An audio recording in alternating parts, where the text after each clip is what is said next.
अगर गुजरात में जहरीली शराब पीने से 55 लोगों की मौत हो गई उस राज्य में जहां पर की शराबबंदी है, वहां पर जहरीली शराब कैसे बिक रही है जहां पे 27 साल से भारतीय जनता पार्टी का राज है, और उस राज्य में अगर 55 लोगों की मौत पर मैं सवाल उठा रहा हूं और कह रहा हूं कि सदन में इसके बारे में चर्चा कीजिए। 267 का नोटिस दिया। क्या 55 लोगों की मौत इमरजेंसी नहीं है?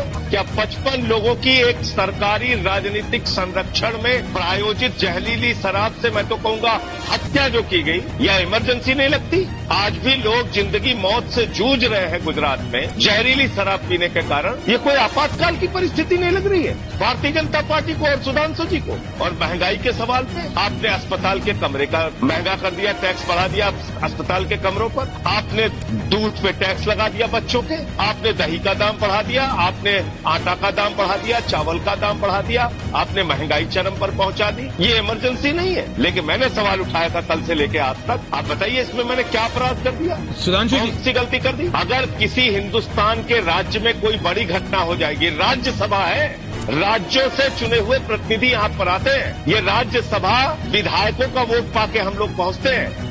तो अगर यहाँ पर किसी राज्य में कोई बड़ी घटना हो गई तो उस पर चर्चा नहीं हो सकती। ये किस प्रकार की बात आप कर रहे हैं? हमारे तो अधिकार भी छीन लिया आपने लगातार, कभी जीएनसीटीडी एक्ट लाके, कभी कुछ लाके, कभी यूनिफिकेशन का बहाना लेके चुनाव टाल के। तो आप ये कैसी हास्यास्पद बात कर रहे हैं कि राज्य के विषय में यहाँ पे कैसे चर्चा होगी? ये तो बड़ी अजीब बात है। और दूसरी बात, उन्होंने ये नहीं बताया कि इस जहरीली शराब का धंधा वहाँ पे चल कैसे रहा है। जब 27 साल से आप वहाँ पे राज कर रहे हैं, आपके मुख्यमंत्री को जवाब नहीं देना चाहिए इस पे? दिल्ली वो राज्य है, दिल्ली वो राज्य है जहां पर सबसे अधिक आबादी पर एक ठेका है।